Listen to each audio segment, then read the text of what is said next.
কি আছে আপনার কাছে? না আপনি মালিক, না আপনি বাড়িওয়ালা। আপনি মনকে সান্ত্বনা দিবেন কি দিয়া বলেন? বুঝলাম বাড়িওয়ালা কালকে সান্ত্বনা দিবে মরার পরে, যে এইখানে পাই আর না পাই, দুনিয়াতে তো একটা বাড়ি ছিল। আপনি কি দিয়ে সান্ত্বনা দিবেন? আপনি কেন ভাবেন না যে কালকে যে চলে যাব এই চেহারাটা কি করে দেখাবো? কি উত্তর দিব আমি আল্লাহকে? অথচ আল্লাহ তো বলছিলেন তোমাকে আমি জান্নাত দিয়ে কিনবো। কি দিয়া? জান্নাত দিয়ে কিনতে চায়, কিন্তু শর্ত হইল যে আমি বললাম না আল্লাহ আল্লাহ কতটুকু করলাম। আল্লাহ আল্লাহ যদি করতে পারি তাহলে রব্বে কাবার কসম, আরেকটা শব্দ বলি, প্রস্তুতি যদি নিতে পারি তাহলে আল্লাহ জান্নাত দিয়ে কিনবে। এটা আল্লাহর অঙ্গীকার। জান্নাত চিনেন? প্রত্যেকে চিনবেন। এত বড় ফ্লাইওভার দেখলে আর কি জান্নাত মনে থাকে? গাজীপুরের যে ফ্লাইওভার, ঠিক না? চৌরাস্তার থেকে যাইয়া একবারে মতিঝিল পর্যন্ত, ঠিক না? যাত্রাবাড়ি পর্যন্ত লাগতেছে। এত বড় ফ্লাইওভার দেখলে কি আর জান্নাত মনে থাকে? গুগলে তো জান্নাতও নাই, ঠিক না? আছে নাকি গুগলে জান্নাত? আছে, আছে, একটা আছে। সেটা হলো ভৈরবের হোটেল জান্নাত। ভৈরবে একটা হোটেল আছে জান্নাত হোটেল। পরিবহন দ্বারা গেলে দেখবেন। ভৈরব যান কখনো? অথবা গাজীপুরে যদি কেউ বাড়ি বানায় থাকে, বিশাল অট্টালিকা, আর ওটার নাম দিছে জান্নাত ভিলা, তাইলে হয়তো গুগলের ভিতরে ওটার নাম আছে। কিন্তু আসল জান্নাত তো গুগলের কাছে নেই। আল্লাহ তো আসল জান্নাত দিয়ে কিনতে চায়। হায় হায়, রাগ হয়ে যাবে দুনিয়ার মানুষ। আল্লাহ তো এই সবচেয়ে ছোট বাড়ি এই দুনিয়ার 10 গুণ বড়। এই জন্যই তো আল্লাহ বলছে ওতিকা মুলকান কাবীরা, তোকে বড় রাজত্ব দিব। কি একটা ওয়ার্ডের রাজত্ব, আর কি একটা থানার রাজত্ব। আল্লাহ বলে তোকে বিরাট বড় রাজত্ব দিব, 10 গুণ বড়। 2,40,000 মাইল, 1.66 দিয়ে পূরণ দিলে কিলোমিটার বাড়ি হবে। আল্লাহ এত বড় জান্নাত দিয়ে কিনবে। আমাদের নবীজি দেখা এসে বলছে, দেখা চোখে দেখা এসে বলছে, কেন যে আমরা হারায় গেলাম।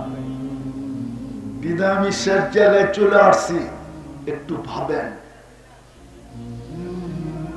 টঙ্গীর মানুষ রাগ হবেন না, যদি পানির দামে ডেলি অক্সিজেন কিনতে হইতো, পানির দামে ডেলি 16,500 টাকা বিল দিতে হইতো। 16,500। আপনি আর আমি ডেলি 550 লিটার অক্সিজেন নেই। 30 টাকা লিটার যদি হতো না, তাহলে 16,500 টাকা বিল আসে। বাংলাদেশের মতো আল্লাহ কারো সামনে উন্মোচিত করেন নাই। বাংলাদেশের প্রথম সারির শিল্পপতি, যমুনা গ্রুপের মালিক, 2020 করোনা লগ্নে যখন ভেন্টিলেটর চলতেছিল, চায়নার ডাক্তারের টিমকে বলছিল আমাকে সুস্থতা চাই না, আমাকে শুধু স্বাভাবিক শ্বাস নিতে দাও, এন্টার যমুনা কোম্পানি তোমাদের নামে লেখা দিব। পাবেন স্বাভাবিক শ্বাস নিতেছেন, কয় টাকা দাম? পানির দামে অক্সিজেন কিনলে 16,500 টাকা বিল দিতে হতো। জিহ্বা যদি আমাদেরকে শ্বাস চেক করে না দিত, তাহলে আমি শ্রমিক পেশার মানুষদেরকে বলতেছি সারা দিন প্যাথোলজি সেন্টারে লাইন ধরে দাঁড়ায় থাকতে হতো। ডায়াবেটিস মাথায় ইট মারতে থাকতো যে আমার ডায়াবেটিস, তাড়াতাড়ি আমার শ্বাস চেক করে দেয়, নাইলে আমি মরলাম। নাইলে সবাইকে শ্বাস চেক করার মেশিন কিনতে হইতো। তাইলে বোঝা যায় তো সাপ চেক করার মেশিন কত দাম। বাকি মেশিন ভুল রিপোর্টও দিতে পারে। আমাদের দেশের বিত্তশালীরা আমাদের দেশে চিকিৎসা করে না, খুব কম। এরা চিকিৎসা করে India, Singapore, Thailand, America, England, Canada. কেন? ওনারা জানে আমাদের দেশের অধিকাংশ রিপোর্টই ভুল হয়। কি কি আপনার মেশিনে যদি ভুল রিপোর্ট দিত, মাসে একটা দিলেই তো যথেষ্ট ছিল। আপনি তো খাইতেন, ওই দিক দিয়ে ফুড প্রয়োজন হতো, ওই দিক দিয়ে হাসপাতালে ভর্তি হইতেন। হাসপাতালওয়ালারা তো এটা দেখতো না আপনি শ্রমিক নাকি। ওরা তো বিল বানাইতে বানাইতে এরকম বানাইতো, মারা যাওয়ার পরে বলতো আগে টাকা দে পরে লাশ দিব। ঠিক না? কিন্তু আপনার জিহ্বা আজ পর্যন্ত ভুল রিপোর্ট দিছে।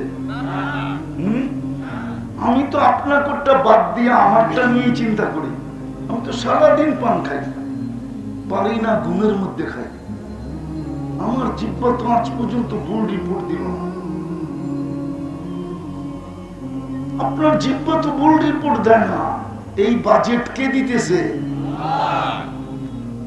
যদি গ্রাম শুনতে মেশিন দিয়া শুনতে হইতো, আমি 3টা দেখাইলাম, 300 দেখাইতে পারি। 300 এই শরীরটাকে খুলা ওপেন করে দেখাইতে পারি আপনাদেরকে।